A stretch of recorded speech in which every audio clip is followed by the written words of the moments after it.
En cuanto a servicios web, aquí lo vamos a ver como muy general, vamos a ver algunas cosas que sí son específicas, pero más bien vamos a poner, ¿no?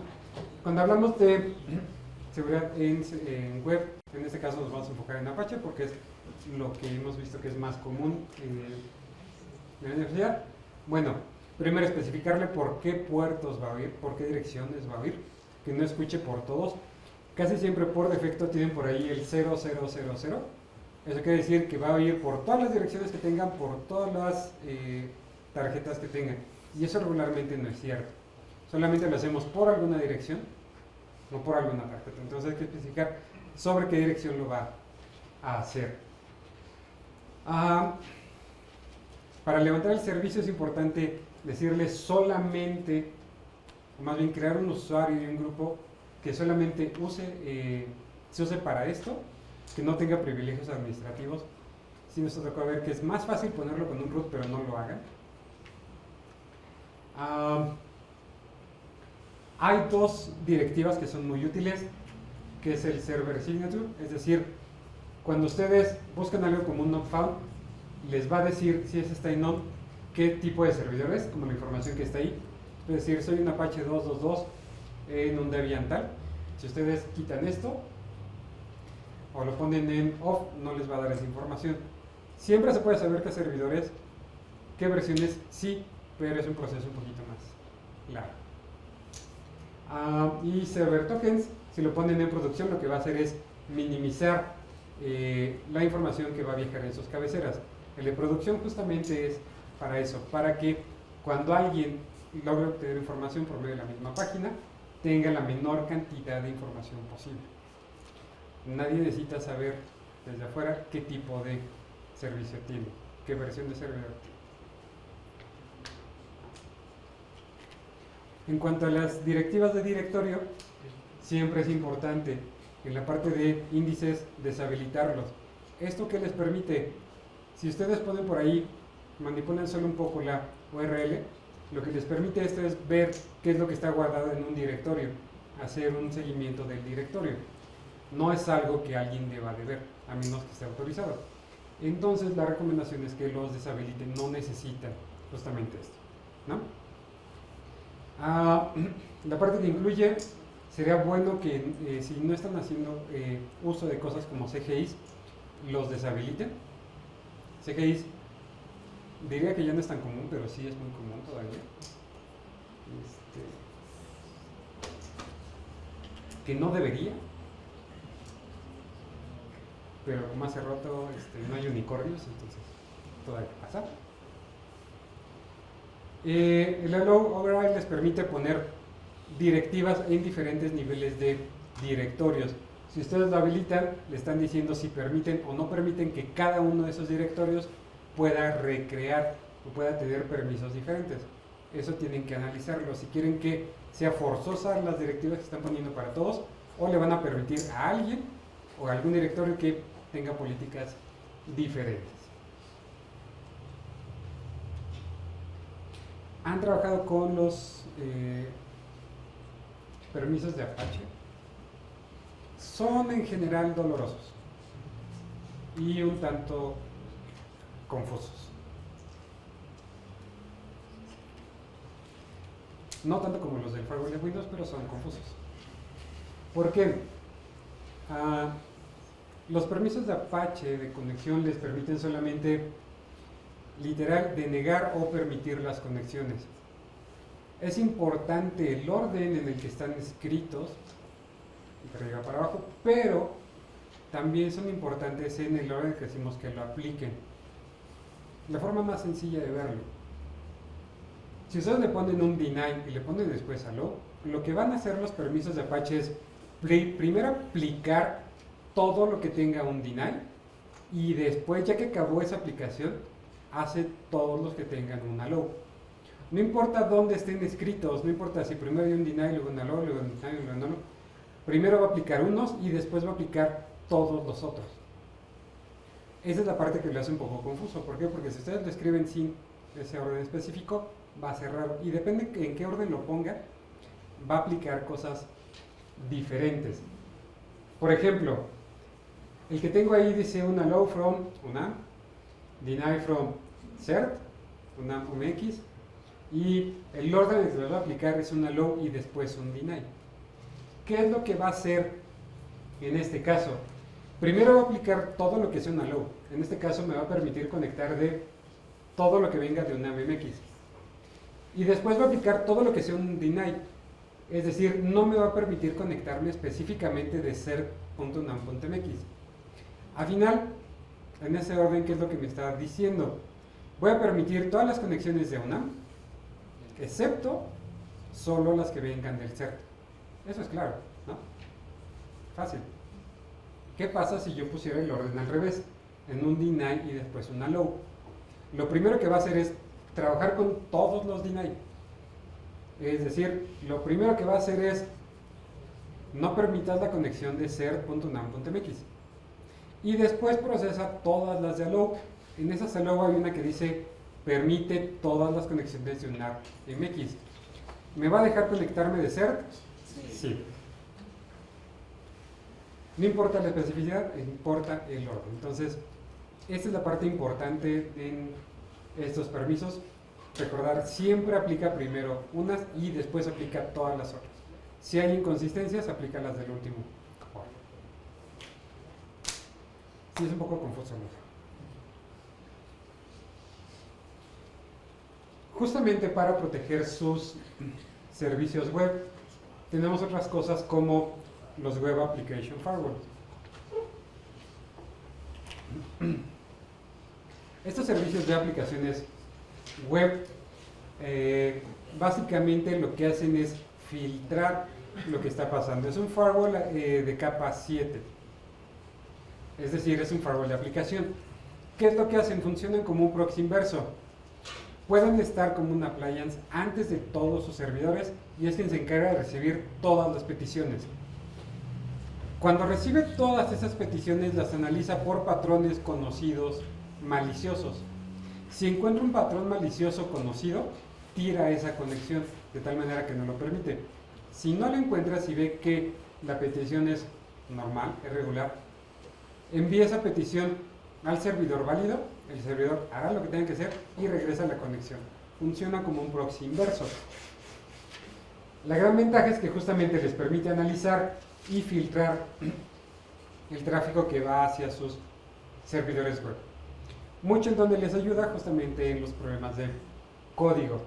Una de las grandes ventajas es que pueden hacer uso de análisis de tráfico cifrado, por SSL o por TLS, dependiendo de cuál estén usando, preferentemente que sea TLS, de 1.1 para arriba. Porque, sí, el tráfico viaja cifrado de punto a punto. Lo que hace el WAF como proxy inverso es que en realidad es el que está recibiendo la conexión, no están haciendo la conexión directa al servidor. Él recibe los datos, tiene el certificado, deben configurar el certificado de tal manera que descifre la información, descifre lo que viaja en la conexión, lo analice y se lo envíe, ya sea cifrado o no, hacia el servidor final. Dependerá si están enviando datos que puedan ser sensibles, entonces tendrá que ir cifrado también del WAF al servidor. Una opción libre es lo que vamos a platicar, es justamente Mod Security. Mod Security se monta sobre un Apache. La gran ventaja es que es libre, es a veces un poco latoso de configurar, pero puede ser muy flexible. Justamente Mod Security es un WAF en el que inclusive se montan otros que son comerciales. Les ayuda justamente esta parte a prevenir la explotación de vulnerabilidades conocidas de código.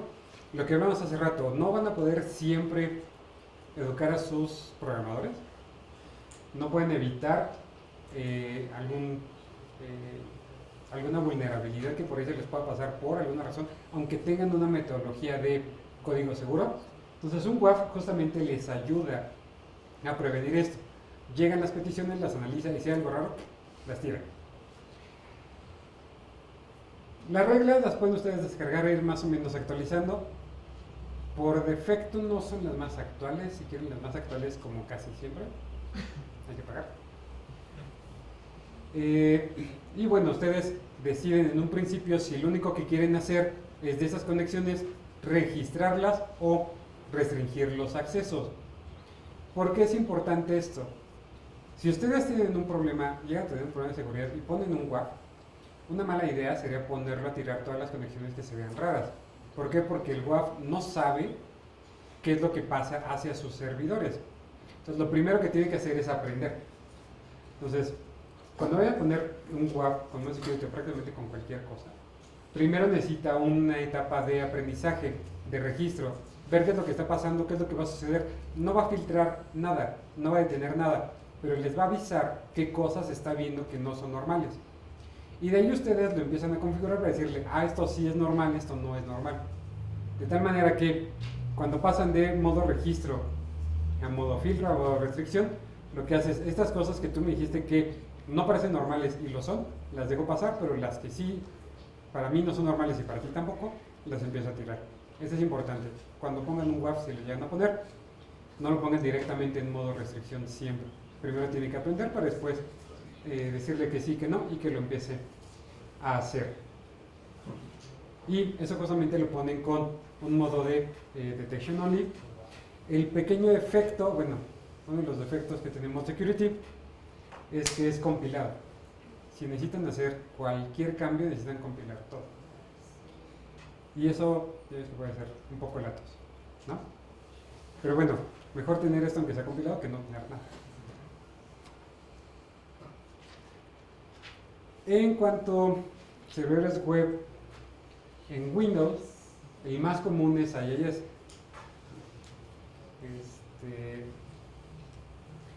Recomendaciones generales para un IIS. En medida de lo posible siempre es una buena idea tener un IPsec trabajando para todo lo que no sea público. Justamente si esto lo casan con el firewall puede ser muy útil porque solamente permiten ciertas conexiones, excepto para sus puertos públicos. De tal manera que todas las conexiones van cifradas y van autenticadas. No cualquiera se puede conectar por algo que no sea el puerto 80, el puerto 25, el puerto específico de su servicio. Es recomendable que esté en dominio, depende del servicio que estén dando y depende si requieren que sea público. Si tienen un exchange trabajando, no tienen más opción, debe de estar en el dominio, ¿no? Si tienen un servidor web que solamente está dando una página, seguramente no necesitan que esté en el dominio. Entonces, evalúan si es necesario. Si no lo es, intenten ponerlo fuera del dominio, como un standalone. Si han trabajado con IIS y han desconfigurado algo, que todo nos ha pasado. Esto es un poco de seguridad, pero más bien de administración. Por defecto, cada 2 minutos, IIS les hace un respaldo de su configuración. Si la pierden, si desconfiguran algo, pueden tomar esa configuración de hace 2 minutos y ponerla. Por defecto lo hace en el System Drive, es decir, en C. En su carpetita init.pub, en History, ahí se los va guardando. Por defecto cada 2 minutos. Entonces, si ustedes cambiaron algo, ahí va a estar. Si no hay cambios, no guarda nada, guarda la última versión. Pueden hacerlo también a mano a través de AppSmd, que es una aplicación, un minero que ya tienen por defecto. Y por default se los va a guardar en System32, en init.srb, en backup. Ahí ustedes pueden poner configuraciones en un cierto momento que les interese y solo restaurar. ¿Por qué? Porque IIS guarda todas esas configuraciones en un XML. Entonces lo único que guarda es ese archivo XML. En el mejor de los casos solo es copiar, pegar y listo. Y bueno, a ver si necesitan autenticación. Por defecto tiene autenticación anónima, que en realidad no es anónima. Bueno, sí, pero no. Para los usuarios sí lo es, para el sistema operativo no. Usan una cuenta específica de ellas para autenticarse. La básica, nunca la usen. Básicamente es mandar todo en casi texto claro. Entonces, si lo ven ahí, traten de no usarla o tener un cifrado que la proteja. Digest es algo muy parecido, es mejor el cifrado que tiene, requiere un dominio, pero no es muy recomendable. NTLM y Kerberos, que ya tienen que ver con autenticación contra el sistema operativo. Kerberos, si está en dominio. Kerberos tiene un proceso de protección de su contraseña, bueno, sus credenciales, mucho mejor que NTLM. NTLM, sobre todo si es en versión 1, es muy vulnerable. Entonces, en medida de lo posible, sobre todo si tienen dominio, usen Kerberos, no NTLM. Y tienen por ahí una autenticación solo por certificados. Que si tienen algo como una PKI local o tienen certificados que ustedes manejen, pueden hacer autenticación solo por esos.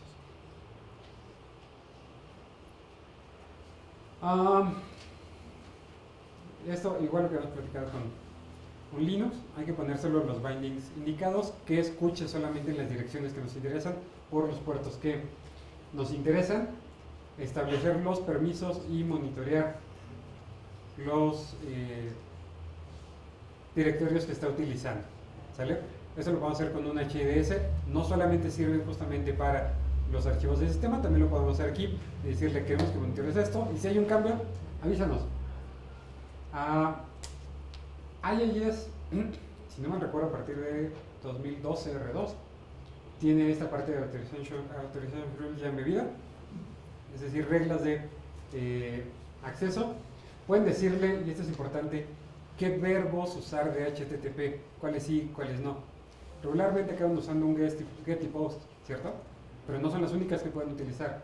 Pueden tener por ahí un head, o un put, un delete, o algunas otras cosas. Pueden decirles que estas no los utilice, solamente cuáles sí quieren usar. Pueden decirle qué sitios o de qué nombres de dominio no quieren conexiones, qué directorios tiene acceso quién, a qué archivos pueden acceder y a cuáles no, y quién o a qué grupo tienen acceso. Y en las últimas versiones tiene cosas como la reescritura de los URLs. Si ve por ahí algo extraño, simplemente lo quita o lo acorta. Hace uso de expresiones regulares, bueno, de la versión Microsoft de expresiones regulares. Desde aquí deshabilitan el Directory Browsing, justamente esa parte de index en los Apache. Pueden restringir por IPs o por dominios en específico, por usuarios también. Y algo que es importante, pueden personalizar las páginas de error. Por defecto IIS les da un montón de información en las páginas de error. La mejor opción no es solamente que no se las presente por default, sino poner algo estándar. Ponen el número de error y se acabó, ¿no? Así simple y llanamente están dando la menor información posible. En general, una buena idea es limitar los permisos de los entornos de prueba. Sé que a veces no es posible tener un equipo de prueba específico, entonces los desarrolladores acaban teniendo su equipo como un entorno de prueba completo, ¿verdad? Una buena idea siempre es limitar los permisos que tengan sobre ese servicio y atarlo a algo local, es decir, que solamente tengan acceso a su localhost desde sus propios equipos y nadie más se puede conectar a él. ¿Por qué? Porque están guardando información a la que no cualquiera debería tener acceso. Porque si tenemos muy resguardado el servidor, pero el desarrollador tiene algo muy parecido, tiene datos que también son reales sobre lo que están haciendo, y tenemos ese equipo abierto a cualquier lado de la LAN donde seguramente está, entonces no está protegido en realidad. Existe un alto riesgo de que eso sea vulnerable, entonces hay que protegerlo lo más posible. Y una buena idea, siempre cuando hablamos de web, es que tengan un control de versión.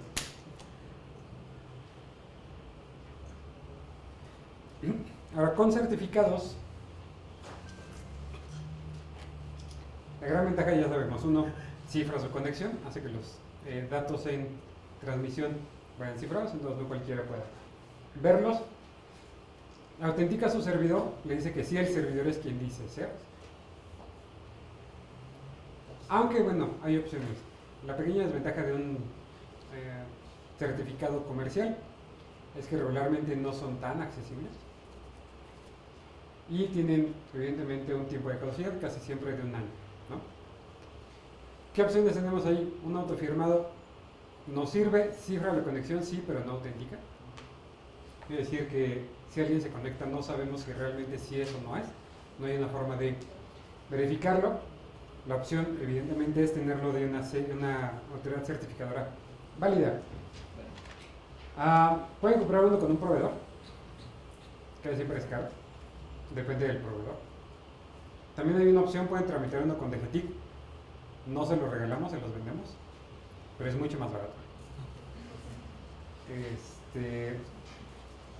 Y la distribución es más o menos ágil. O pueden hacer certificados propios a través de Let's Encrypt. Let's Encrypt es un servicio público al que cualquiera tiene acceso, donde ellos hacen una validación a través de un archivo que les piden en su estructura web, de tal manera que si ellos simplemente pueden ver que realmente ese dominio les pertenece, les da un certificado válido por 3 meses. Y no les cuesta absolutamente nada.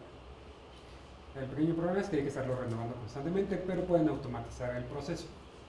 De hecho, en la página del CERT hay un documento de cómo hacerlo.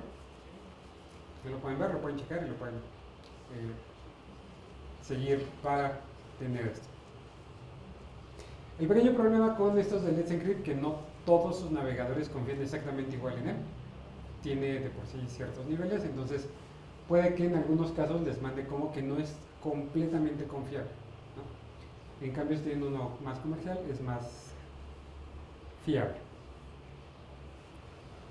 Y bueno, finalmente en esa parte de los web, bueno, hay que ver si es un servidor interno, es decir, que solamente está dando servicio a la gente que está en la misma locación. Y entonces, bueno, no necesita un direccionamiento público, porque esto también lo hemos visto. ¿Y quién usa este servidor? Nosotros. ¿Y por qué tiene 132? Bla. No lo necesita, ¿no? Restringir los puertos de acceso, solamente los que necesita. Y tratar de filtrar las peticiones. Si lo pueden hacer con un WAF, siempre es una buena idea. Les puede evitar cosas como SQL injection, como cross-site scripting, como cross-site request forwarding, entre algunas otras cosas. Solamente permitir a los servidores web conexiones remotas desde quien lo va a administrar, no dejarlo abierto a todos.